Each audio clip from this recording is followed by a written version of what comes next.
Well, thank you all for coming out. As you're the boss, you go first. Thank you all for being here. Before we get started, a few housekeeping notes. Please take a moment to silence your phones, either turn them off or put them on vibrate. Note your exits. There's one there and there's another one there. We will be taking your questions throughout the hour, so you can go to slido.com and type in WBUR. I think it's up on the screen for you to see, and we will try to get to as many of your questions as we can. I'll tell you a little bit about how tonight is going to work. First of all, I will talk to Scott. You'll learn a little bit about him, his upbringing, his journalism career, and then we're going to switch hats. And Scott will ask me about Here and Now, and we'll pull the curtain back to let you know how the show is put together. So if you're ready, Scott? I'm ready, and then I'm going to turn the tables. Let us begin. Tell us a little bit about your upbringing. Where did you grow up? I grew up in the Hudson Valley, New York. I was born in Poughkeepsie, New York, where my dad, yay. Oh, somebody has a place there, I've heard. My parents were born in mainland China, and they fled just during or after the communists came in 1949, eventually made their way to the U.S., and my dad was working for IBM at the time, so we were there, and then his job took us around the world. We talked a lot about kind of seeing America from the outside. Both of us have had that privilege and experience in our lives.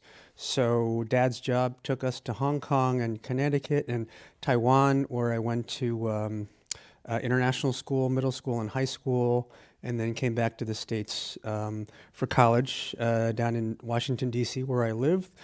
The plan was to be a diplomat. I was all ready for that, so this would be Plan B. So before we talk about where you went to school, was your household bilingual? Did your parents speak Chinese to you?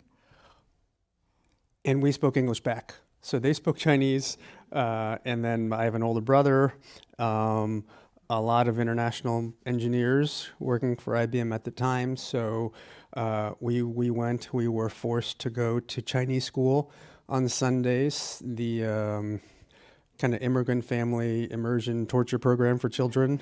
And of course I appreciate it now because we went to Taiwan and I had enough of the language to thrive there as a kid growing up there.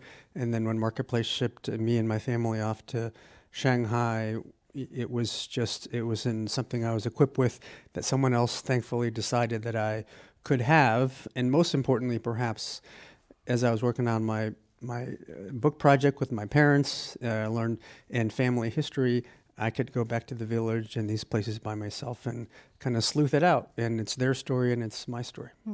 We don't always see it in the moment, but sometimes parents do know best. Yeah. You graduated from Georgetown. What was your major? Government and history. And I went, kind of speaking of many years ago, one of my professors was Madeleine Albright. And the class, which kind of dates me, was American-Soviet relations, 1989. So what a time when the world was changing. I remember a bunch of undergraduates, and she had us over at her townhouse in Georgetown for dinner. Great conversation, bad food. So gracious, Madeleine Albright. And what I remember from the time was the Berlin Wall fell at that time, and we were all sure that was the religion, that was the fashion, right? The world was getting flat, as Tom Friedman put it, and borders were going down, and we thought that's where the world was going to go, and here we are. So we talk a lot about, what if I'm wrong? And I did one story when free trade and tariffs were getting turned around. And I did a story, I went back to college, and I said, what happened? Like, what did we get wrong? So we think we know where the world is going, and the good part about our jobs is sometimes we don't. So you told us a little while ago that you started out wanting to be a diplomat. I did. So how do you go from wanting to be a diplomat to a journalist? Oh, well, when you don't pass the Foreign Service exam, then you need to figure out something else. I passed the written. I didn't pass the oral. My oral skills were lacking. And then I initially started work in a congressional office in the early 90s and decided that wasn't for me, and took a couple journalism classes at Georgetown. And then I applied, and my first job was at a healthcare policy newsletter when people received paper, in the mail, and I was covering healthcare policy for the industry, and that was my beginning, kind of small company. And then I kind of worked in print, and then I became a TV producer at the PBS NewsHour after a number of years, and then moved into radio. So I've had really an opportunity to do a lot of things. Foreign services, losses are a gain because you're on the radio. Yeah. You've reported from all over the world, Burma, Venezuela, Ethiopia. Do you miss Yeah. the daily reporting? Daily reporting, yes, and also just the opportunity to be able to go somewhere in the world where you can see something that turns your assumptions inside out, and then you can share that with the world. You hear me, I think, say all the time, what if I'm wrong? And then that's your opportunity to, like, what if I'm wrong? And I remember in Shanghai, one evening I was with kind of a middle-class woman whose family I was profiling, and Shanghai has a lot of history, has a lot of old buildings that go back to the colonial days there, and they were knocking down a lot of the old buildings and putting up new apartments. And I was walking with her, and kind of the American in me said, "Oh, that's such a shame. The history is going." And she says, "Why?" Because it was a new question for her. She says, "You're knocking down an old building, which is inefficient. Not a lot of people live there. And this city is 20 million people." Mm-hmm. And she says, we don't really ask that question.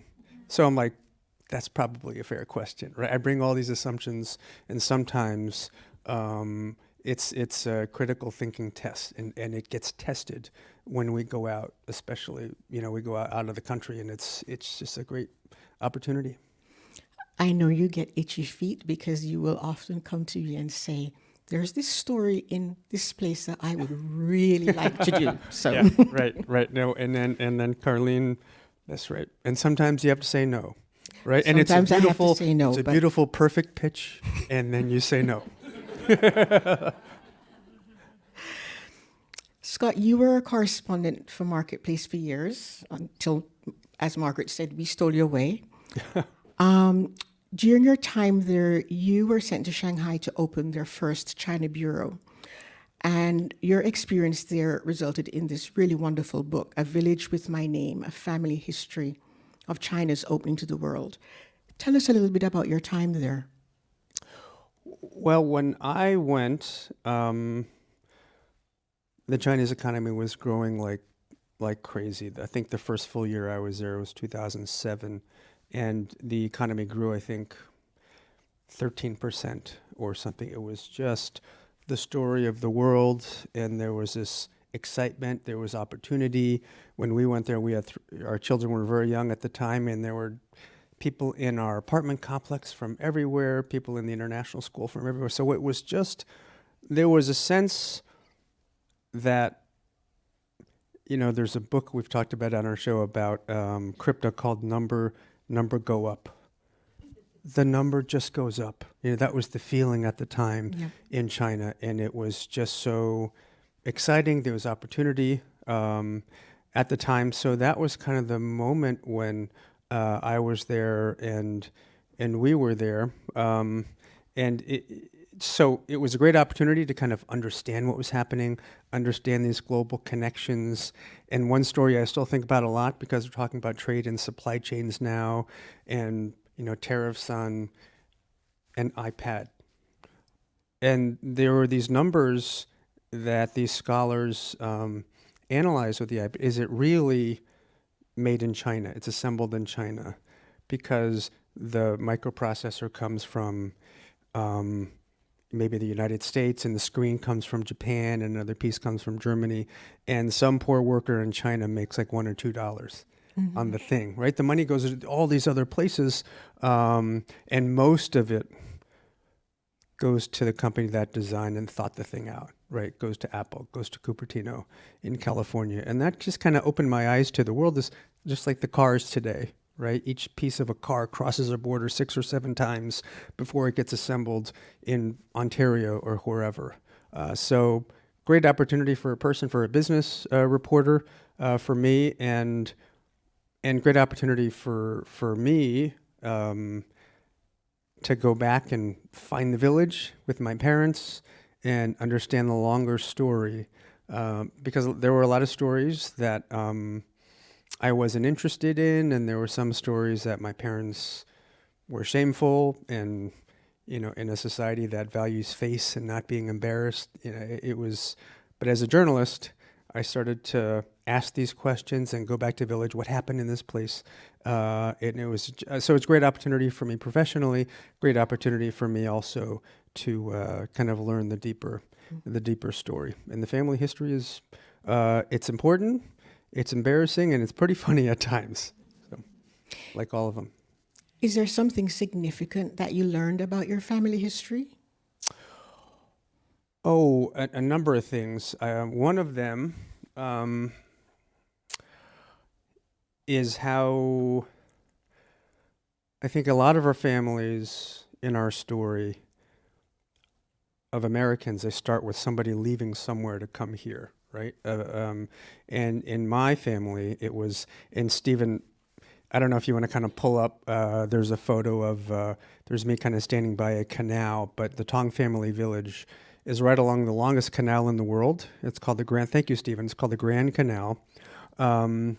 And so, a lot of villages, towns exist along canals. And what I learned is my great-grandfather on my dad's side, so on the Tong side, at the time it was still Imperial China, and he was the first in our family out of the village. So he kind of aced the civil service examination. This was still Imperial China, the Qing dynasty. And he went to the place that was the most open at the time, end of the 1900s in Asia, and that was Japan. So it was kind of the origin story of of leaving the village and why, what the opportunity was. And if so many of us are connected to various stories in globalization, and that was, our family's connection. My grandfather went to Japan. He was a revolutionary for a little bit, married a Japanese woman, which is very unusual at the time. And it came at a great surprise to his Chinese wife back in the village. So you learn these things, and you're like, do I put them in the book? We have some more photos that we'd like to share, Scott. I think the next one is reporting on the one-child family. I think if we can pull that one up, and you can tell us what was going on there. Oh, yeah. So when I moved there in 2000, at the end of 2006, China still had the one-child policy, and this is an early story of ballet and dancing class, girls' dancing class, and so there was music playing, and the girls were exhaling and just trying to get audio from there. And what I learned, I learned a number of things. One of them here was, it seems brutal by American standards, is they had these girls, and they were like 6 or 7 in line, maybe 5 lines. The best performers were in the first row. The worst performers were in the 5th row. And the teacher says, "You girls in the 5th row, what's the matter with you? Why don't you," I mean, this exists in a lot of the world, right? It's just not American. Why don't you pay attention to the girls in the first row, and maybe you can get a little better. So there's that kind of pressure on these only children in China.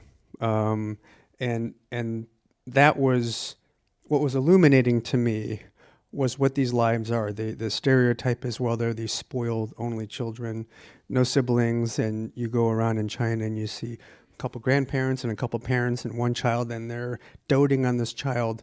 But this child faces all this pressure and the financial pressure someday of supporting four grandparents and two parents, kind of incomprehensible.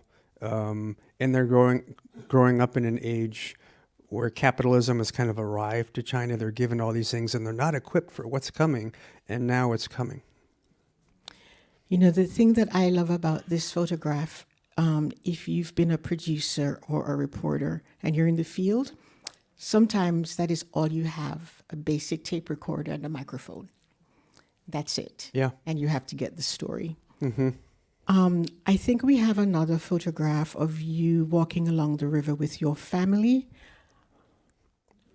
Tell us about this one. Oh, this is 2009 when we found the Tong family village. A lot of old villages don't exist anymore because there's not much of an economy in these places, and people leave to go to the city, and eventually they empty out. And we went. I was with my dad. He's not in the photo here, but we spent about a full day trying to ask about the name of this village, and it was hard because the name that he had was the pre-communist name of the place, so a lot of people hadn't heard of it before. Took a full day of kind of asking around, this place, and eventually we walk along next to this creek, and we're on our way to the Tong family village. And for as much as we think about skyscrapers and fancy photos in Shanghai, and that's true too, this is also true of a lot of China still looks like this. This woman from the village is washing her vegetables in this creek. That's not very nice. It's not very clean. There's no indoor plumbing. Some of the people's homes, they have relatives who work in the city, send money back, and they slowly kind of build a new house. And it's pretty basic. In some homes, if they don't have enough money, they frame out the window well, but there's not enough money for the windows. So it's like many countries, developing countries, China moves at different speeds. Mm-hmm. And that was really a big lesson for me, but so rewarding. And so much time as my goodness has gone by. So my youngest, that's Daniel on my shoulders, and he's now a sophomore here at BU. And then that's your daughter and your mom, right? Yes, yeah. Yep. Then I think the last photo we have, there's a little bit of a sad story here. If you want to share this one with us. Scott. Oh, sure. Yeah, and this, I learned about this as I was researching the book. So my mother's father, my maternal grandfather, he was convicted as a counter-revolutionary after the communists came.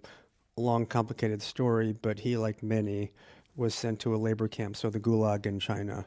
And I went back to what we learned was that he died in the late 50s.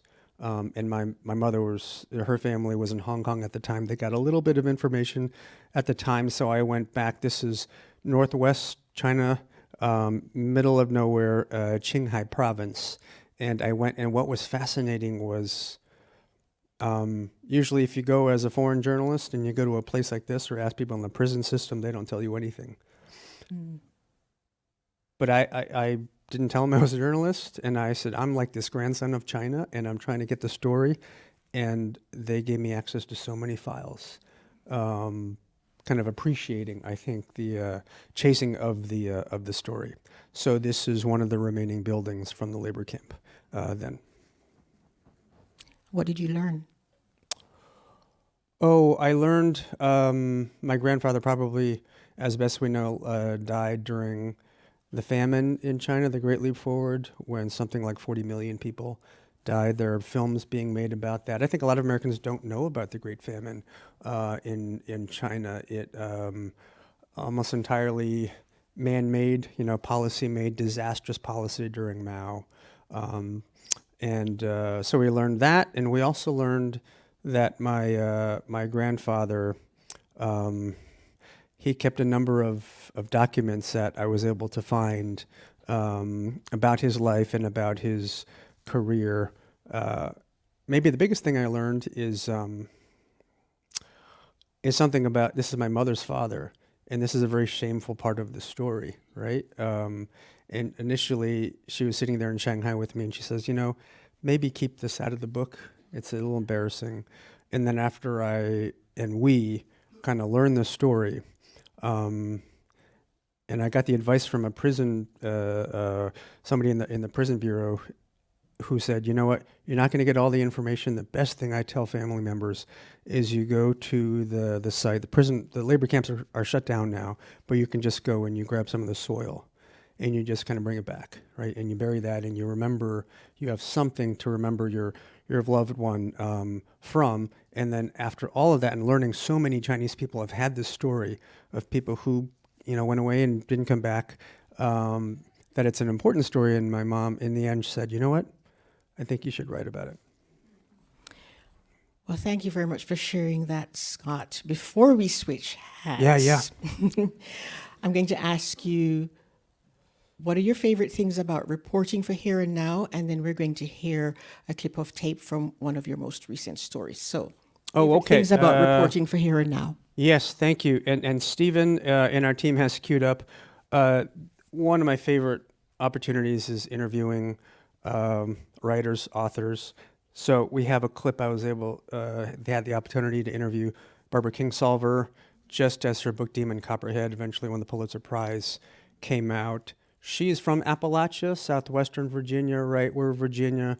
I live in Virginia. It kind of intersects with southeastern Kentucky, very poor part of central Appalachia, and her book is based there. And here's a little bit of that interview. This excavation at the flip side of capitalism. Your characters in Southwest Virginia are similarly destroyed by the business model of opioid drugs. Exactly. And before that, tobacco, before that, coal, before that, timber. This region has been treated as an internal colony. We get blamed for our fate, and we internalize that. The only images we see in mainstream media, we're the dumb hillbillies or we're a poverty documentary. Yeah, and I'm going to go back because Barbara Kingsolver is turning the proceeds from this amazing book into a recovery facility for women recovering from addiction. And so we'll be able to do that. That next story. Just briefly, and what do I kind of love about this job, I think, is when I learn something that has been outside my brain and then I can kind of present it. So I had the opportunity to go to Appalachia during the presidential campaign. Went to Eastern Kentucky. That has turned from blue to red politically in a generation. Like, what happened here? What's happening in America? And the takeaway was a few of them. One of them was what the Republicans, Donald Trump, appealed to was two strong emotions that kept coming up. There was their pride, very proud coal mining part of the country, saved the country in the 70s during the energy crisis, their pride and their shame. And then seeing that and hearing people say that. And we did a series on that, of these voices. And for me, and there's a lot more to tell that I won't tell about the story now, but for me, I started to get my head around it, because my father-in-law, he often, in Toledo, Ohio, he often asked me, he's like, how do you explain what's happening on the right? And I have a much better answer now because I've been able to do this reporting. So, okay. And quickly, we have one more clip before okay. We have an audience question. Thank you. And keep sending them. The question is, did you find similarities to poor rural Appalachia in the rural parts of China? That's a good question. There are a lot of coal mines in China too, and much less safe today. And what's interesting is they're both trying to hold on to a very dangerous, dirty kind of life. And so in Appalachia, right, there's this proud history that people have, and you go to a certain place, like everybody has coal mining in their history. It's just kind of gone away, and they yearn for it. Interestingly, in China, the very poor part of China, Shanxi province, has a lot of the coal mines, and it's a similar thing. They hold on to it, and you get paid more the further down you go in the mine, and horrific fatalities, and the families want it because that's the opportunity that's there for them, and then you can take that opportunity and hand it to your son. One of the most dangerous jobs, and they want it. So that's one of the similarities. We have one quick clip again here from a reported story I got to do in London. And this was connecting COVID with cholera. I bet a number of you may have heard of the pump handle public health story with John Snow in England during a cholera outbreak in the 19th century. And the parallels or the lesson was the experts all thought they knew how the disease spread, the same way the experts thought they knew how the disease spread at the start of COVID, and they were wrong. So here's a little clip of that. You know how COVID-19 spreads through the air? You inhale the virus, say, in a busy restaurant, and you get sick? Well, that is how the establishment assumed cholera spread. Specifically through putrid, stinky air. They called it miasma. So they thought the cholera poison, as they referred to it, was actually contained in the bad smell itself. And back then, in and around Broad Street, the place reeked. Take the outhouses, also called cesspits. When it rained really hard, the cesspits would overflow up into the streets and also into the cellars of people's houses too. Ew. And then there were the slaughterhouses. Hosts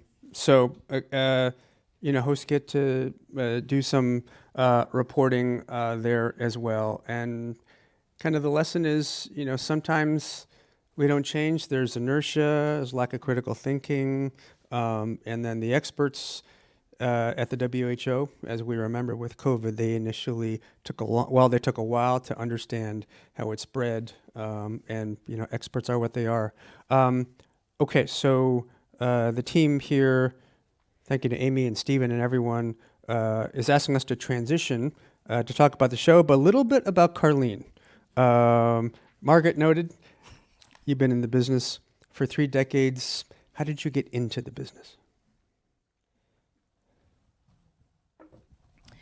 I think I've always been a storyteller, Scott. When I was growing up, the world came to me not through television, but through books, the radio, and the newspapers. And one of the things I distinctly remember, my mother would very often just pick a story from the newspaper and say, read this to me. And then she would ask me questions afterwards to see if I actually understood what I was reading. Yeah, and then of course we listened to the radio, stories on the radio, music, the news. Mm-hmm. So I think that piqued my curiosity very early on. And I also remember that I was the person in my family that was always asking questions. Well, why? And who said that? And how did they know? Yeah. At one point, my mother thought I was going to be a lawyer. And I thought, you would have been good. You would have been good. No, it's not for me. I think I would prefer to go into journalism. Yeah. Yep. Well, you worked at so many shows at NPR. Margaret talked about some of them. Do you have your deepest radio memories, important memories of key events? Well, 9/11 was a huge one for me. I actually had just come back from vacation. That weekend, I think, the weekend before, we had flown from San Diego to DC. And I remember walking into the office that morning and I said, good morning to my boss. And he was watching the TV and he said, WTF? And I said, good morning to you too. And he said, no. It looks as if a plane just flew into the World Trade Center building. And I said, like a small plane? And he was like, I'm not sure. And then we started getting the reports that this was actually huge. And I just remember that NPR went into full-scale rolling coverage 24/7 for that. And you were in the middle. in And your the husband middle. Walter is here. I bet you were in the middle of it too. Yes, Walter was in the middle of that too. Yeah. And then, of course, the beginning of COVID, which was pretty significant because we had started, I was actually on vacation in Canada visiting my family. And we started seeing these stories coming out of China about this mysterious disease that nobody seems to know what it is, and people are dying. And I got back here at New Year, and, it kept bubbling up in the news, but we didn't know what it was. And then by the time we got to March, 5 years ago, Yeah. we were all in lockdown. So I do definitely remember that. And then the other significant thing, I was working still on Weekend Edition Sunday, and Princess Diana died. And back then, we used to get up and be in the office at 5 a.m.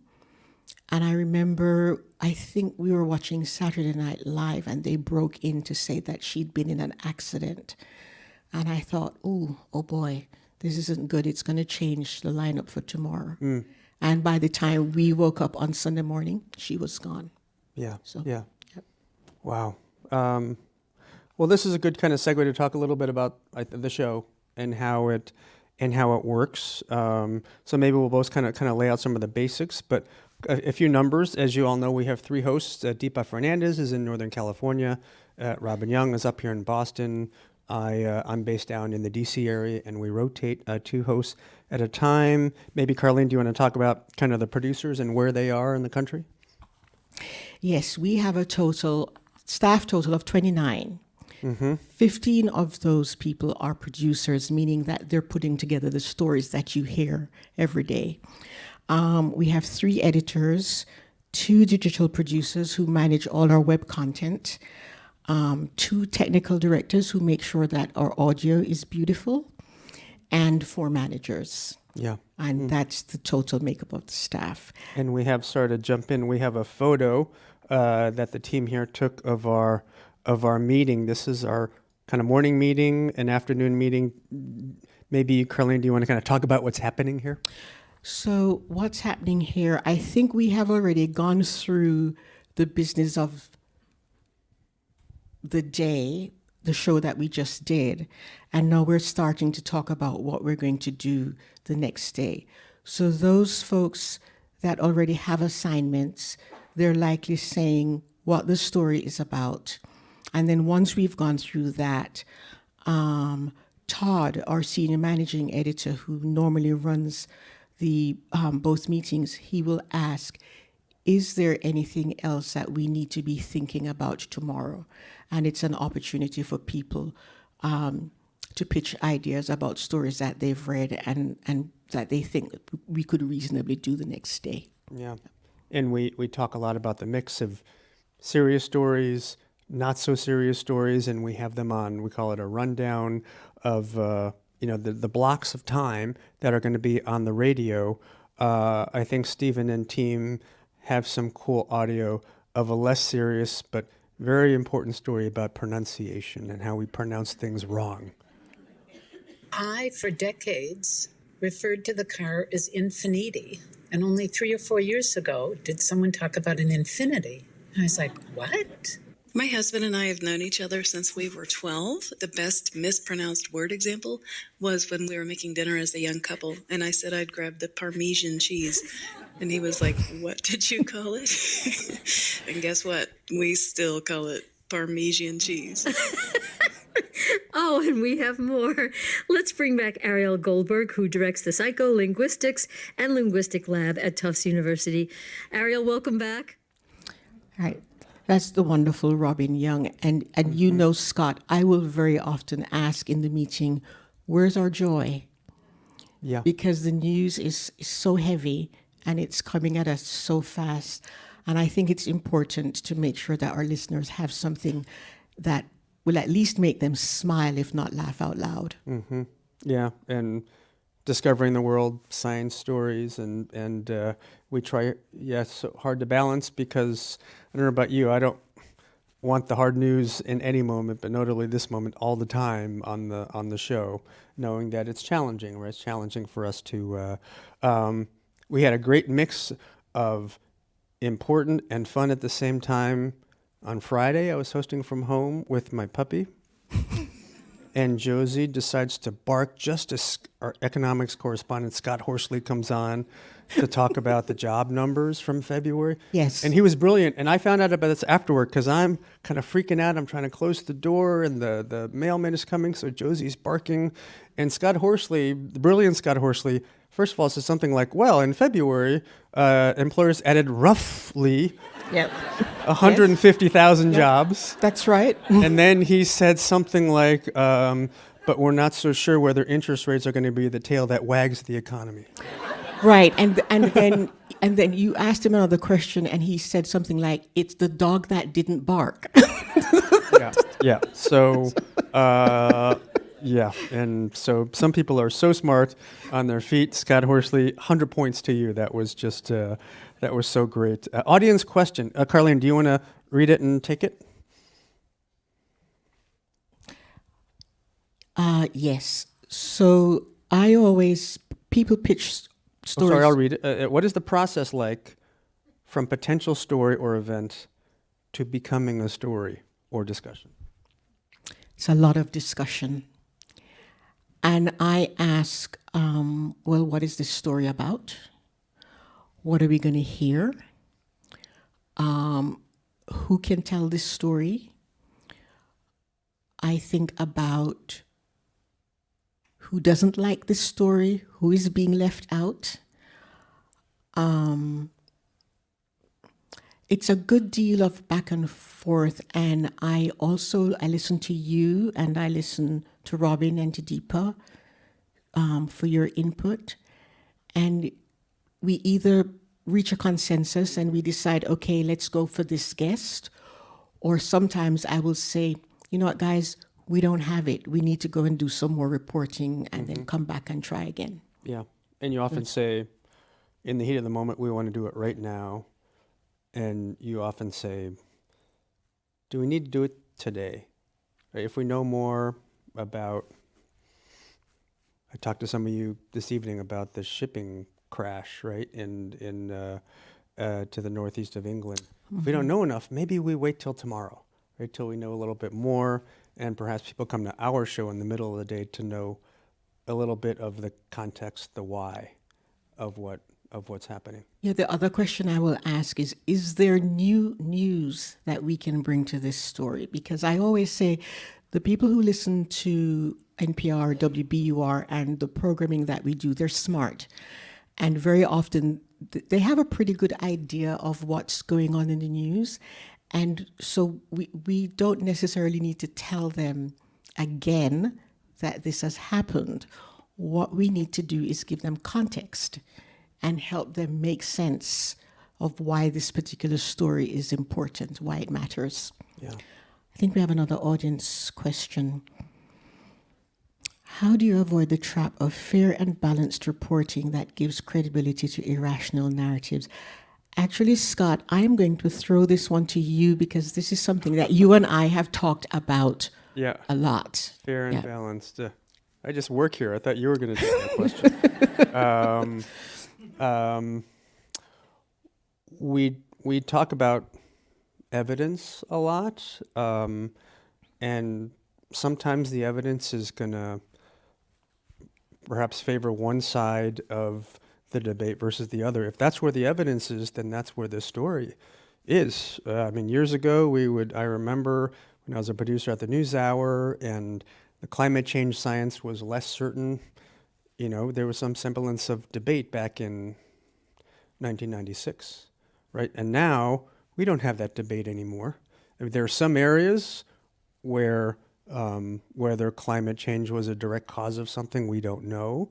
We say that, but I think where the evidence is without fear or favor. We've talked about that. Another story we're working on now is it's a challenging one on experts looking at the evidence and the science of transgender care. Yes. And it began in England and Europe, where a lot of the experts, and this is of course such a hot button topic, but the scientists said, the long-term data, we're looking for it.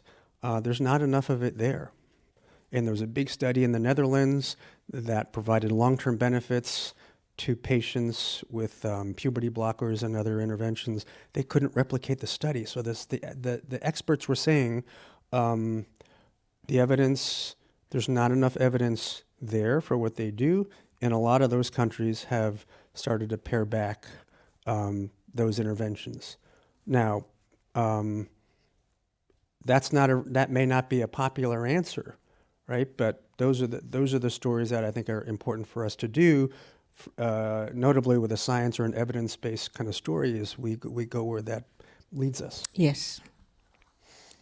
Okay, Stephen Davey has made a great video of our show to kind of capture the craziness, and we're gonna play that now. You're gonna see Robin Young and I are in Boston hosting the show together, and our show director Mark Navin is kind of the star of this little video here. Yeah, then you might want to have a discussion. So stand by, guys. We're coming to you in a little more than a minute now for back-to-back live two ways. First, Scott, you will be speaking with Ian Marlowe. Okay.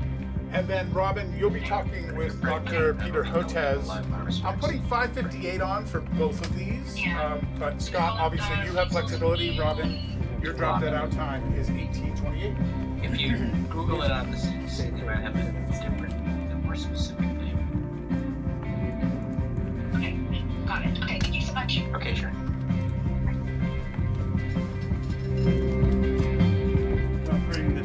Stand by, Ian, coming right up.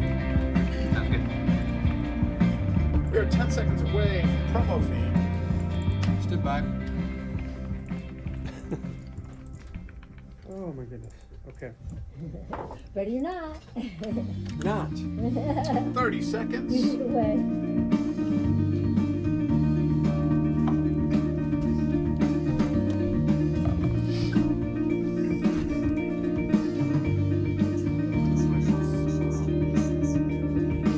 Stand by, everybody. 10 seconds.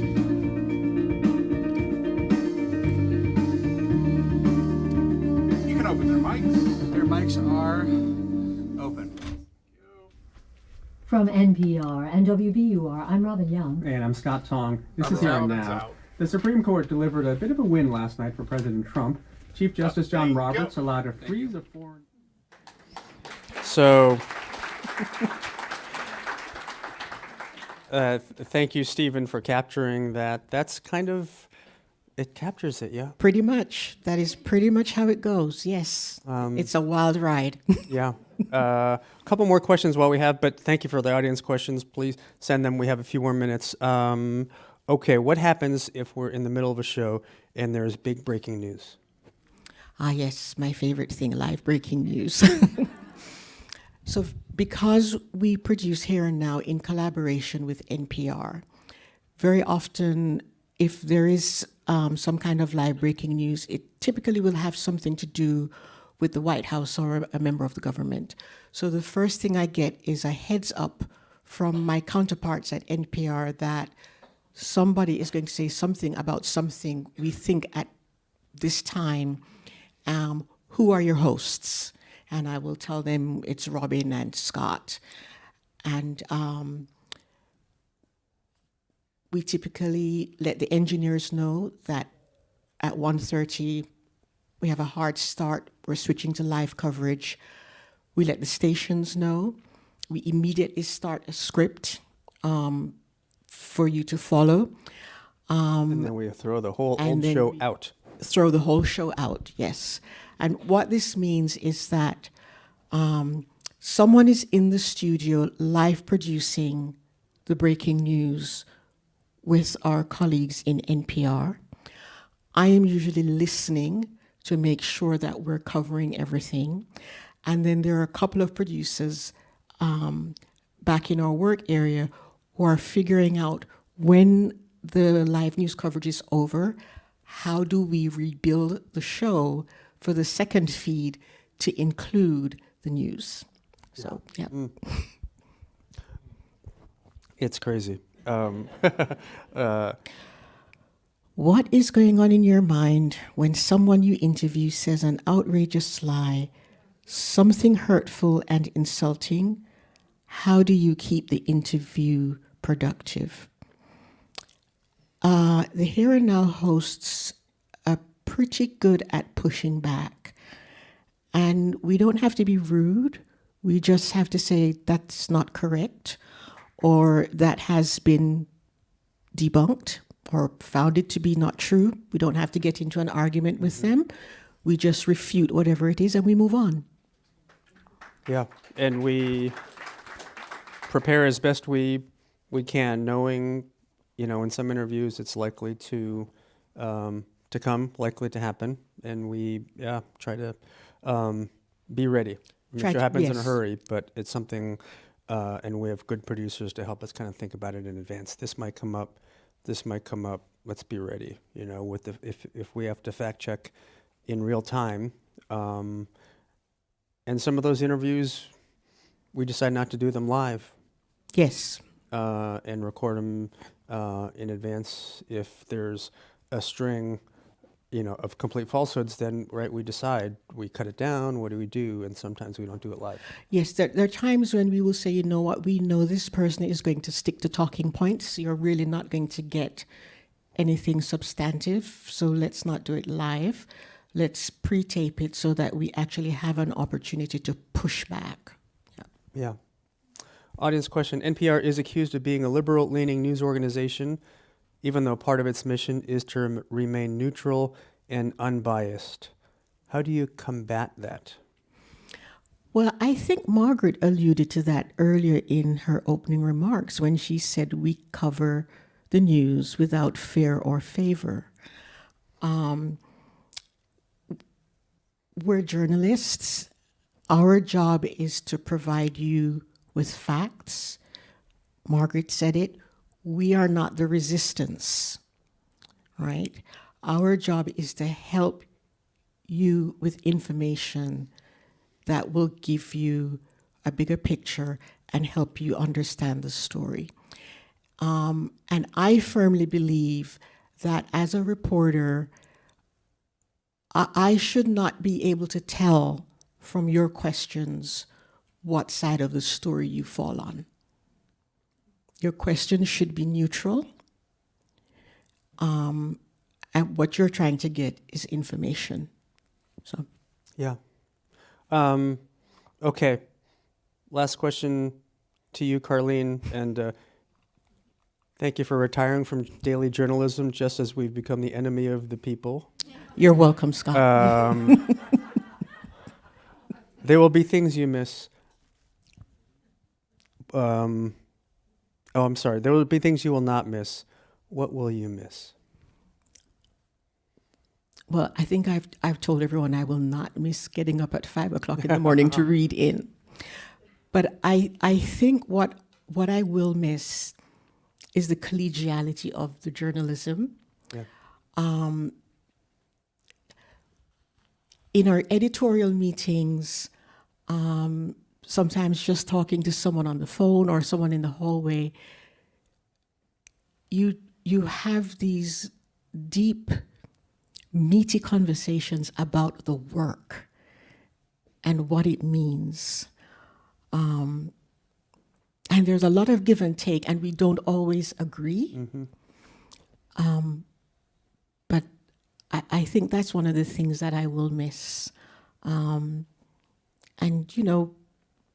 being with you guys, because I really have one of the most fantastic teams in journalism. They're hardworking, they're dedicated, and I'll miss you. What a way to leave it.